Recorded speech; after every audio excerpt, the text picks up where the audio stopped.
Hi everyone, welcome back to my channel. I hope you all are well, safe and blessed abundantly. If you are new here, my name is Noma and this channel is about beauty, lifestyle and careers. Today's video is found in the Careers with Noma segment, where we explore different qualifications, career paths and real life experiences to help you make an informed decision about your future. This is episode 7 of Careers with Noma, and we are diving deep into the world of social work. So if you always wanted to know what do they do, what do they study, what are the subject requirements, or also if you're in grade 12, university student, or simply just want to change your career for some reason, then this video is for you. Please watch up until the end and please don't forget to comment, like and subscribe. Let's get into it. We have a special lady today and she will introduce herself. Hi my lady, how are you? I'm okay, Nana. How are you? I'm good, thanks. Please tell us about yourself, your qualification, and just to break the ice, what do you like doing? What is your hobby? Hobbies. Okay, so let me start again. Matlaleng Ditebe. I am a mom of 2. I am a sister, oldest sister. I'm a daughter. I am a social worker by profession, but I'm a public health specialist. So meaning that I specialize in public health. So my master's was in public health. Okay. What do I like doing? I think it depends. I'm very sporadic sometimes. So, but the one thing that I am consistent, Kaya Naki Netflix movies, series, I enjoy being by myself. If that can be classified as a hobby. But essentially, that is how I recharge with myself, by myself, with my TV, coffee, other things. Specific coffee, exactly. All right, so please tell us what inspired you to pursue a Bachelor of Social Work. Sure. So I think you and I were having this conversation earlier to say, Hore, social work found me. I don't want to lie and say, I went to school thinking, oh God, I'm going to be a social worker. No. I went to school with the idea, I am going to be a doctor. I wanted to do medicine. But as we were also chatting, like, I have this definite fear, Yamadi. So I have hemophobia. It wouldn't have worked. It would not have worked. So I opted for psych. And that's what I went to study. That was what I was admitted for at UKZN, Bachelor of Social Science in psychology. Right? So when I was registering, this girl comes to me, a friend of a friend, and she's like, no man, that you're applying for, I have something that you love. And she put in social work as an elective. Right? As an elective. And I think my aha moment was when, because social work and psych are quite similar, right? But my aha moment was when one of our lecturers said, with social work, you get an opportunity to fix. With social work, you get an opportunity to do something, right? Versus psych, where it's about just engaging with your client and having them, so systematic. And when I heard that, I was like, what is the point of talking if there's no action? That, I think, is the day I fell in love with social work, because it had that focus, you can make a difference. There is something that you can do to actually change or facilitate change in the reality of somebody else. I hope that... No, it definitely that makes sense. It does. So actually, it's true. Social work did actually choose you. Proper. Yeah, I think also it does make sense more because I also work with social work. When you said social workers, when you said that they get to do something, because the homeless people in the hospital, what we do, like the social workers are the ones that find placement for them, whereas psychologists will just have an interaction and all of that, but finding a place, making sure that they are fine, they're actually also doing something. Not to say that psychology is not good or comparing, but it, like as you said, that for yourself, that you had to you wanted to fix, right? Yeah. So you say you studied in the UKZN. In UKZN. Okay, so how was it? How was first year moving actually to university? Look, I'm a millennial, right? we were built different, Nana. Like we were built different in the sense, I remember when I left home, I had like suitcase and my mom walked me to the taxis. They young, you know. Was it a taxi or was it a bus? I don't remember, but. Public transport. I don't know where I'm going. And now when we talk, it was like, you guys have your little gadgets here. You're already WhatsApping and texting. No, I didn't know where I was going. I didn't know who I was going to. Nothing, you know. So that, I think I found a friend. I had a friend of mine who was already studying, because I got into school at second semester. Okay. Maybe that's a little disclaimer that I need to do. I failed matric. Oh, proper. Okay. So matric equivalent, yellow. But look at you. Look at you. I proper failed it. So, and I think I always go back to this thing. Never ever think after matric. It's a pothole. It's a hump in the road, you know. But beyond that, there's so much more to do. So yes, I failed matric, and I wasn't able to start first semester as most of my friends had, you know. So when they were talking about, oh my God, I'm in res, oh my God, I'm just like, you know. But eventually, second semester, I'm there. Fortunately, I had a friend that I can talk to. I had Samsung, I don't think you will know it. It's okay. it was this small, and all you could do is SMS, you know, or call. And I met her on the steps of Howard College. If you've ever been to KZN, you know Howard College. And she's like, oh, you don't have a place to sleep? You don't have, Bona, let's go. And that was my, you know, arrival at UKZN. You know, not knowing anything, not knowing where I was gonna go and stuff, but community, you know, was what assisted me. And throughout, because remember, I'm a semester behind, so there had to be people literally walking me through, you know, what it is that I need to do, where it is that I need to go, how do I register, and because they had already had those experiences and I didn't. So to answer your question, my semester was literally catching up with everyone else, trying to kind of figure out how it's and so on and so forth. Fortunately for me, I missed all the first semester, you guys know, it's all over the place, everything. Get it fresh as what I missed all of that, fortunately, because you know your sister can be a bit of a scatterbrain.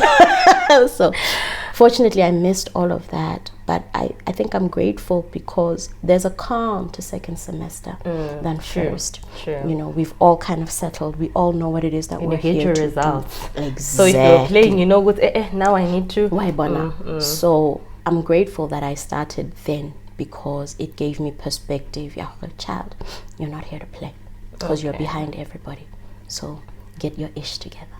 Okay, so how long did social work or what was the duration?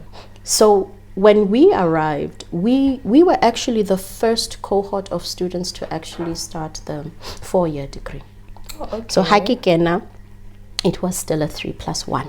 So essentially 3 years plus 1 year honors, and then you can register as a social worker. Fortunately, when we started doing 3rd year, right, then the program became a Bachelor of Social Work program degree, and then we just kind of slipped through into 4th year. So it's a 4-year degree because it's an honors equivalent degree. Oh, so after your 4th year, you came out with an honors.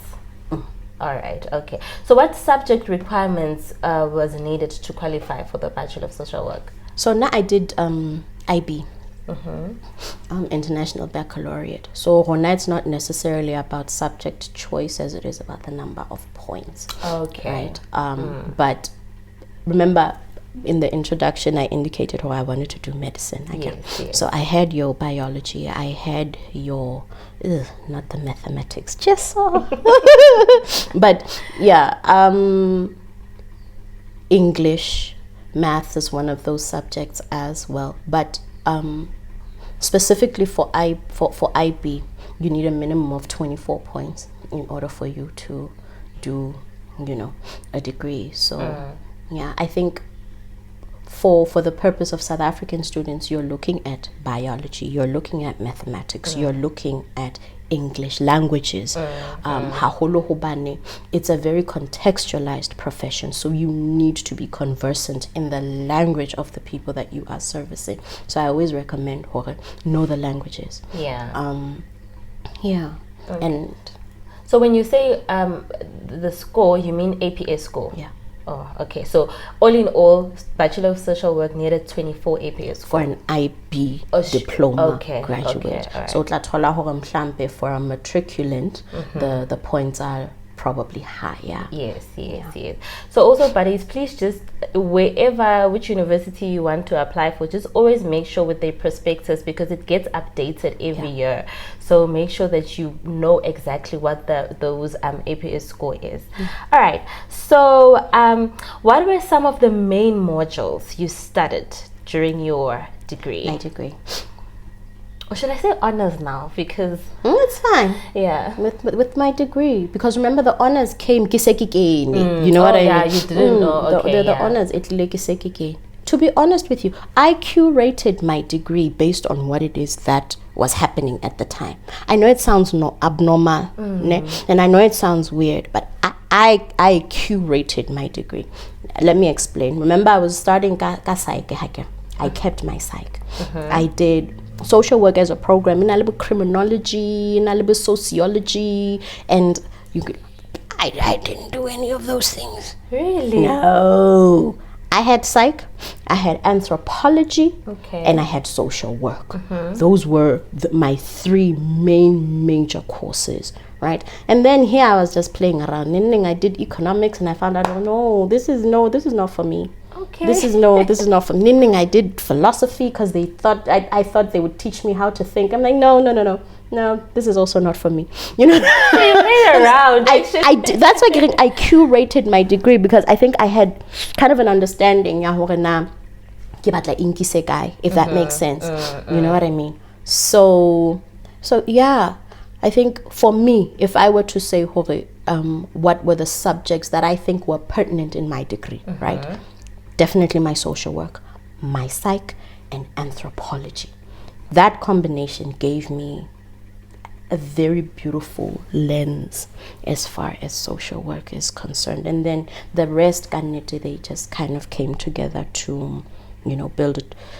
Because I guess there are core modules like your research methodology, and especially in honors. Exactly. Yes. Exactly. But like those three. Okay, so how was those three? What does it consist of? Love. Because the one thing I think that people don't understand about social work is that it's not just about individual change. It's about systematic change for the benefit of the individual. That's very important. Sure. Systematic change for the benefit of the individual. So what that means is, remember we talked about how psych is about that individual engagement with a person. But with social work, it's about, okay, where are we and what needs to be facilitated for you in order for from where you are to where you need to be, and the focus is, Maslow's hierarchy of needs, self-actualization. What is it that is needed for this person in order for them to self-actualize, whether it's from an individual point of view, a family point of view, a community point of view, or a systematic point of view. And with anthropology then teaches you around how people interact with each other. It teaches you about how language plays an important role in how people communicate with each other, how they relate to each other. Then obviously psych, it teaches you how people think, you know what I mean? And it teaches you how do we, I don't want to say become who we are, but what are the processes that influence us to become who we are? So I feel like that's why when I look at my social work, that the combination of these three core subjects. Yeah. Does the program include practical training or field work? Definitely. When we started, practical placement started at second year, but now I hear it's all the way from first year now. Okay. That's very important. Look, then one of the things that makes social work such an interesting qualification is the level of focus on practical work, right? Because there's a lot of risk of you doing harm. Okay. Within the context of social work, if you don't know what you're doing. Does that make sense? It does. Like if you do not have practical experience when you get into the field, so it's rather safer for you now practically what does this look like, you know what I mean, when you're still studying versus when you're now, you know, having to do it in the field. So there's a huge focus on practical skills. Yeah. And then looking back, what skills are important for someone who's studying social work? That's an interesting one. So I always say social work isn't, if your focus is getting a job and earning a salary, how the social work, it's not for you, because it's altruistic in nature. Okay. In the sense the primary focus with social work is about the other person, not you, you know. So what are the skills? People skills, you know, and innate people skills, you know, a level of patience that sometimes has to exceed you know, good communication skills, you know, and these are all things that can be taught, you know. But for me, there are certain things that you innately need to have in order to get into this profession. You need to be patient. Sometimes patience cannot be taught. You need to have, you know, that eagerness to help, you know, that eagerness to assist. Otherwise, you're going to get burnt out. Resilience. You have to be resilient, because we all know challenges, it's pillar, they take time. So if you're expecting one size fits all, forget, you know. Reports. Computer literacy. Very you know, important. That's very important, because remember, there's a huge aspect of social work that's looking at statutory work, right, which is in relation to courts and the police and the judiciary, you know. So you need to be able to write well and speak well, because there are moments where you will find yourself sitting on the stand and having to articulate, you know, cases and so on and so forth. So yeah, it's in summary, depending on where you are, there are specific skills that you require. But I think for me, patience, altruism, I don't know whether or not altruism is a skill, but you need to care, and good communication and report writing skills. I think for me, yeah. Okay. And what are the challenges that you acquired in during your studies? Life. I remember I almost failed my fourth year. Well, not social work, but because I loved it. Psych specifically. Because life. And the thing is, we take for granted the humanities. When you get to a certain level, the work in and of itself is very heavy. Okay. So time management, if you are not managing your time well, so that's a challenge. Remember, you're in varsity, you're still figuring yourself out. Yeah. And managing your time can sometimes be a problem. And it gets to a point where the challenges, if you're unable to manage your time, you'll get overwhelmed. We get personal problems that come into play as well. Because remember, you're now transitioning from being a student to working your way into being an employee or entering the job market. There's also that pressure. And I think just the normal everyday challenges that come with life, that impact on it. But I think for a social worker, one of the challenges that have been articulated is that the systems don't necessarily always facilitate change in a meaningful way, if that makes sense. Let me make just a simple example. Wagena into a household, the only thing here that is a requirement that will change what is happening in this household is food. Yes. That's all that's needed. Food. You cannot secure a job for somebody because you don't control the job markets. You don't control, you know what I mean?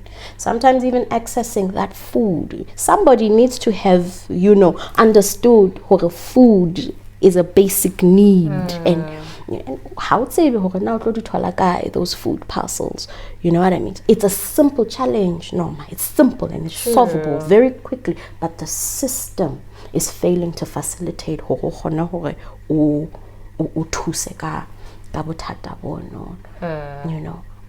but also resistance.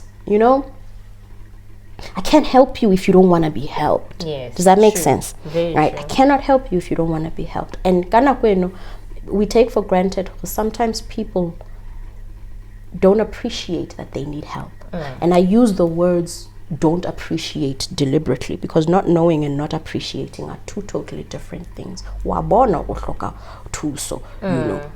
but you do not appreciate the fact that you do need the help. I think, and resistance in that regard can be very challenging because if the person you're helping is resistant to the help, there's no forward traction that you're gonna make. Okay. I think that's a major. Working with people is challenging. Yeah. Okay. So how do you find your fourth year? When you were doing your honors now, did you continue with those subjects that you mentioned, or please tell us more about it? I did. Fourth year, remember now honors. Yes, and it's just social work. Okay. That is the focus. It's, because now you get into things like your thesis and your research. And so I continued with anthropology and psych up until third level. Yes. Right, and then social work. Fourth year. There was no other. There was nothing else. Fourth year. Fourth year was just social work. And how do you find research? Because now you're moving into an upper level. How do you feel about it? Can I brag? Please. No, I don't want to lie. And I think maybe one of the things that we should also have conversations with our kids about is where you're a beast, say you're a beast. Yes. Where more shinang guri. Claim it and know it. I'm a beast when it comes to research. No, you will help me. You will help me very much, but okay. I've always loved it. I love how numbers tell you a story. And sometimes they tell you things that you didn't even know were happening. I love how when you sit quietly and you observe, you get to learn more than when you are here. Yeah. Sure. So I think that's why I love research, because I love knowledge. I love getting to learn new things. I love discovering new things. So I don't want to lie. Do you remember what your research was about? Please tell us. So remember I said we were the first cohort again. Yes. So they made it a little bit easier for us. They gave us a topic. All right. And then they split us into different groups and gave us a research methodology to focus on. So we were looking at race relations on campus. Remember KZN? Yeah. Yes. Fascinating. So race relations on campus, and KZN is a melting pot of cultures. You've got white, you've got Afrikaners, you've got Indian coloreds, you've got African people. Then you've got us, foreigners. So that topic was just amazing, and our methodology was direct observation and focus group discussions. So we got an opportunity to literally just sit in the background and look at how students on campus were interacting with each other. Fascinating. Is it? Fascinating. I remember this was 2000, we started in 2001, so around 2003, you know. So when were you born, Noma? You know, when you're saying that, I'm busy calculating. In 2003, was I doing grade? What grade was I doing? I don't know. Were you? I think 2003. Were you even born yet? No, I was. I was. You were just 5 years. Why? I was 5 years. Yeah.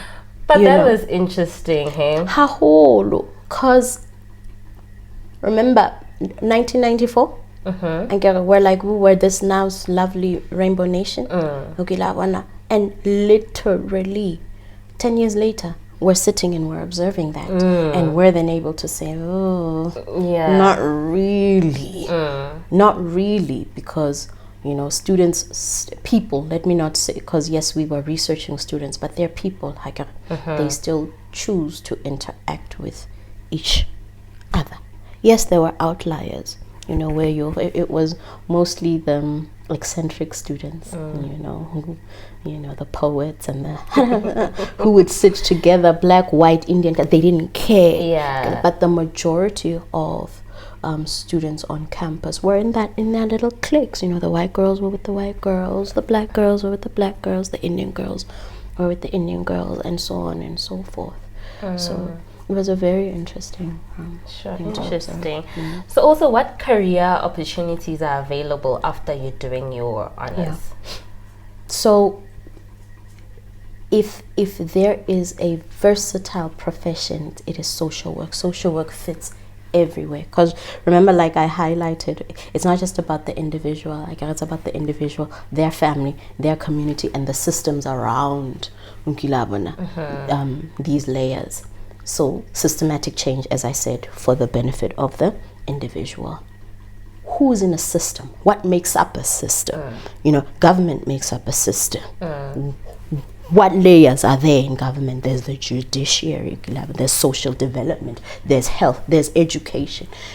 You feel like a government. Social workers fit in every single aspect of those, because we're talking about systemic change. Corporate. I remember when I first, and you're gonna get to the next question.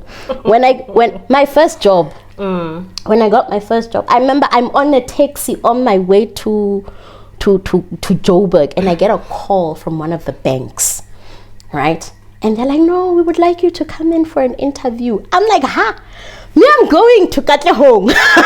I'm going to Katlehong. You know, so I just wanted to show you, Horena, how broad social work is. Because you never think of a bank. Bank, debt counseling. Who's going to facilitate debt counseling? You know what I mean? Okay. Employee wellness. Who's going to facilitate employee wellness? You know what I mean? Military. There's social work in the military. There's social work in SAPS. There's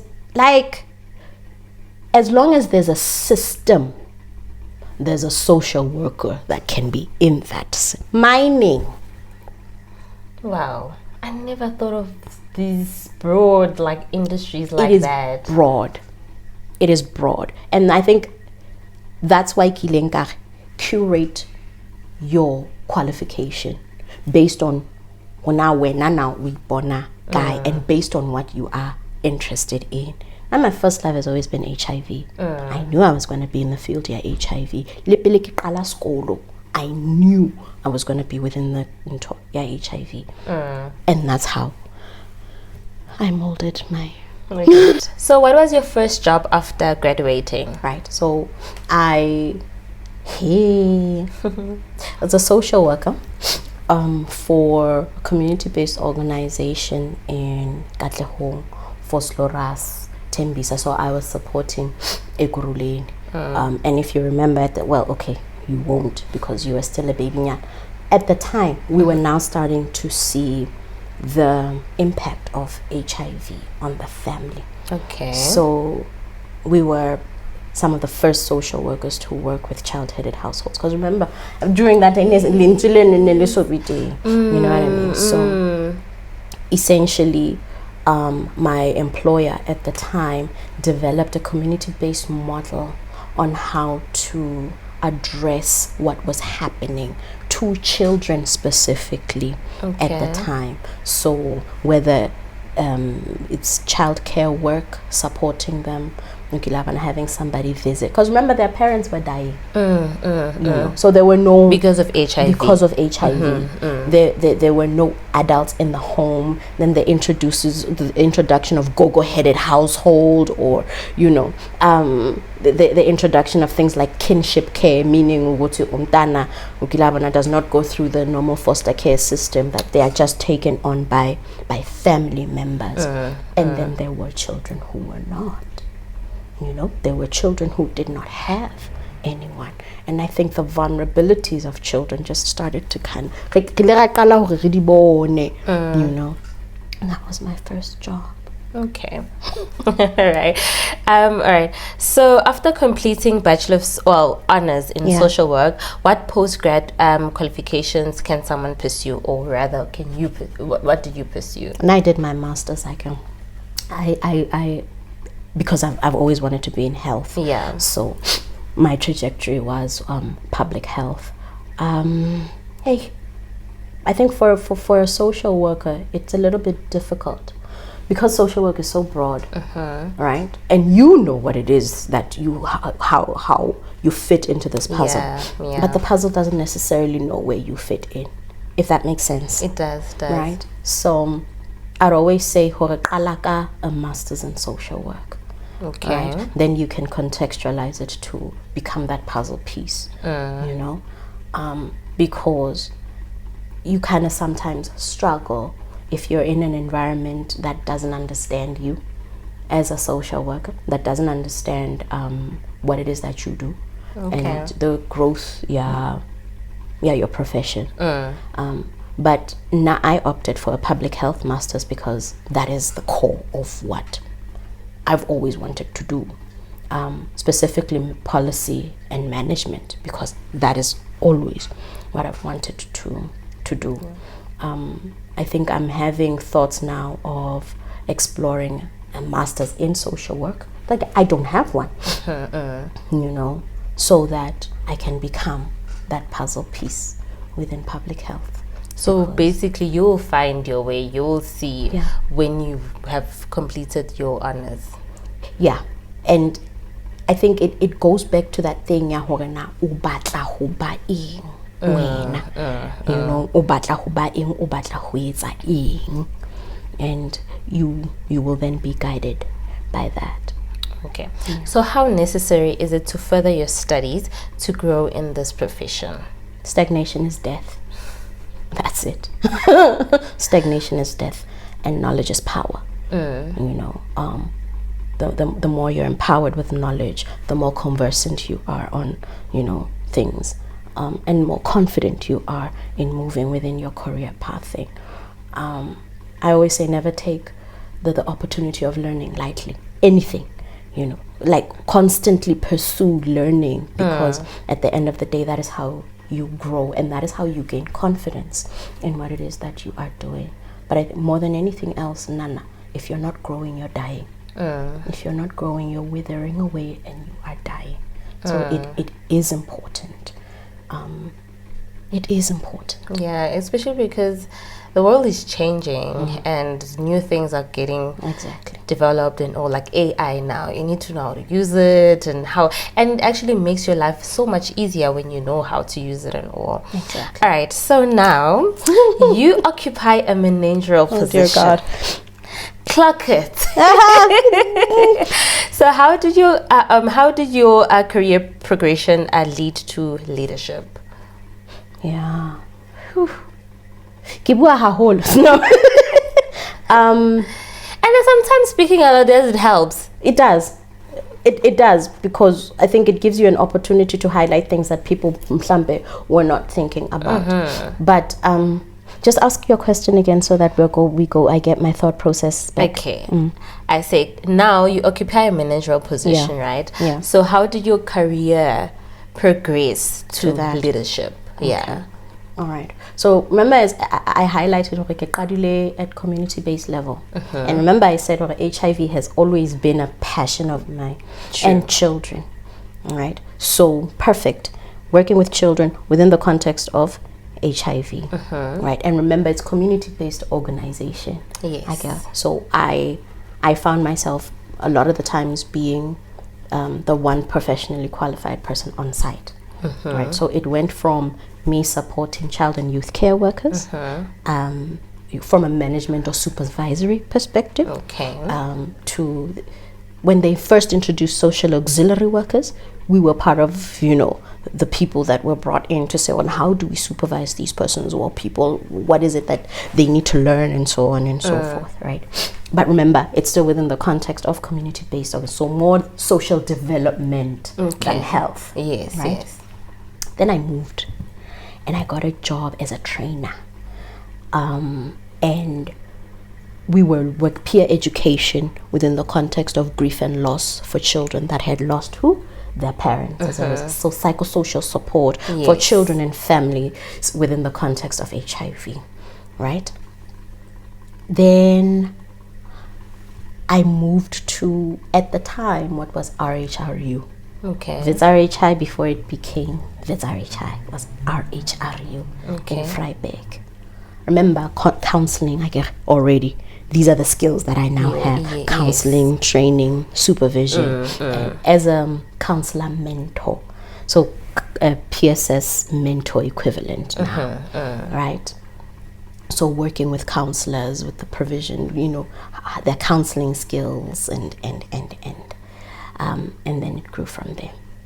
Then from there I went to provincial supervisory, Department of Health for Chai in the Free State. Okay. Then from there it just to management. So it was a journey of making, I think, really important decisions around how do I move from this place to this place to this. So it wasn't it wasn't seamless either, because remember, in as much as I'm coming into the health space, I know nothing about the health space, right? I need to learn and so on and so forth. But that's how I think, I got into management I got into management and I got into management as far as because social work is broad, but HIV is broader. Yeah, true. Yeah, that's how I got into management, growth, and just positioning myself into places that allowed me to access opportunity for that growth. Okay, I think I like it because you knew already after your honors that what did you wanted to do, like as you said, you wanted it to be in HIV and this growth also in HIV. So buddies, PSS stands for psychosocial. Remember, so they're not it's just an abbreviation for PSS. All right, so what does a typical day looks like for Matlaleng in your current role? It's schizophrenic. No, honestly, it is. Is it? Yeah, no, it's schizophrenic because in as much as, yes, I'm in a management position, right? But there are some times where you need to go back and just become that social worker. You know what I mean? So a typical day can go from anything from you're in the office, you're writing reports and you're giving feedback, to you're doing a home visit in Mirimi, or Moy Plus. You know what I mean? So in all honesty, Nana, in answering your question, I do not have a typical day. I think my day is curated by what needs to be done, the time of the month that it is, right? Because if we are on the 15th of the month, I know I'm doing reports. Yes. I can't be on site. You know, I'm supervising my team. I'm so that's I'm talking to Noma. She's yeah. But yeah, I think that's why planning becomes really important, because you may find yourself or neglect certain things because you're focusing on others, or falling behind on certain things because you are focused on others. And also remember, Hore, as psychosocial support, we touch on everything. So I'm talking to the TB manager, I'm talking to the retention manager, I'm talking to Mutwa, maternal and child health, because literally we are at the center of all of these things. Everything. Yeah. Okay. So what are some of the biggest challenges social workers face in their work? I think we spoke about this a little bit, but what I've noted now is resources. There's a serious scarcity, resources that don't enable the facilitation of what needs to happen for people.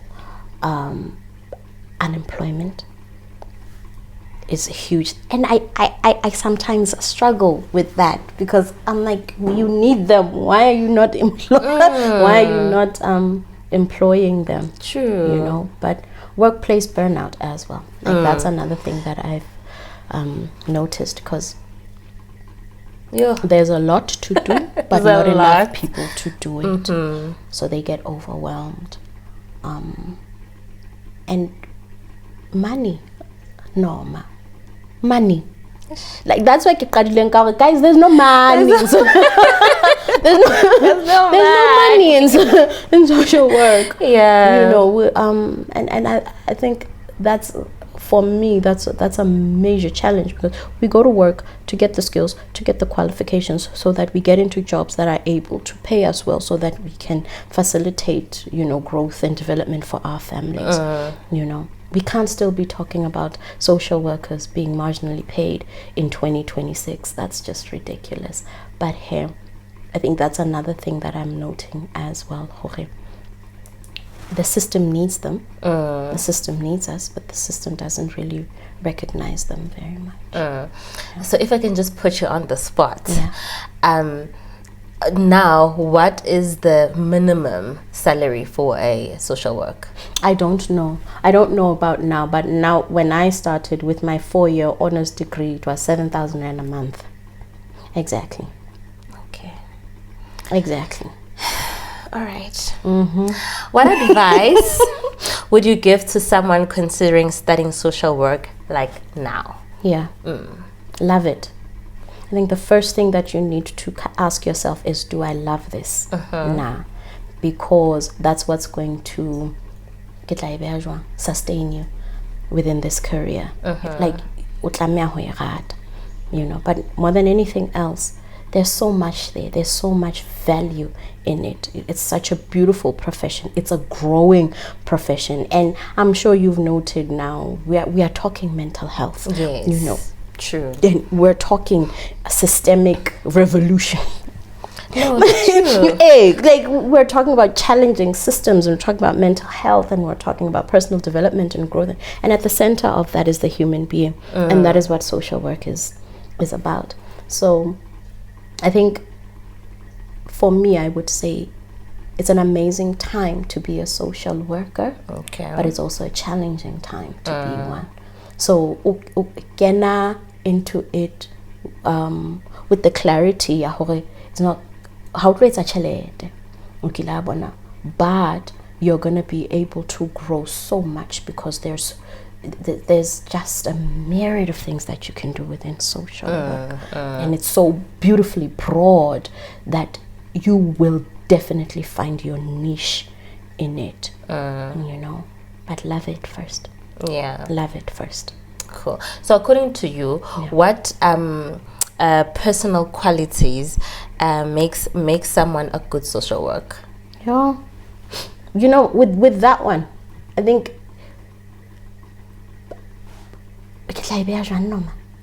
I believe individuals are exactly that. Okay. Individuals, right? So I can't get a huena there's any specific recipe to being a good social worker. Because you literally, the best social workers, Che, that I've engaged with are people that are authentically themselves. Okay. And then with how many people are in the world now? 18 billion, however many billion. You see what I mean? Like, so you can't really say there's that one thing that a person needs to be. So be authentic, be yourself. So you will thrive in social work if you're authentic, if you know yourself, if you understand yourself. You know what I mean? And I think the best social workers that I have interacted with are people that have recognized their own personal skills and have tweaked them in a way that allows them to engage with people in a meaningful way. Because remember, at the core of it is about supporting the individual and the family. So if Noma, you are able to do this seamlessly, recognize each person's dance, and make people feel safe enough to engage with you in meaningful ways, then I think it's a good start. But I think for me, authenticity in social work is key to you thriving. And be you. Don't be anybody else. Don't look at what is doing what. Be you, because that is who people react to. That is who people, No, but I think you said it so beautifully. Like I understand. Yeah. So that was the last question. And thank you so much for coming. I really appreciate it. You're such a nice person, very nice person.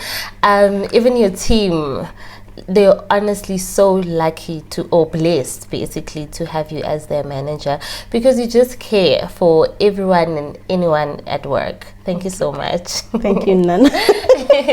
There you have it, buddies. I really hope that you thoroughly enjoyed this conversation as I did, and you've got to learn more about social worker, what do they do, and why are they so important in our society. So if you do have questions, please put them in the comment section. We'll gladly answer it, or if you still don't understand something, we'll gladly answer you. Thank you so much for watching. I'll see you on the next video.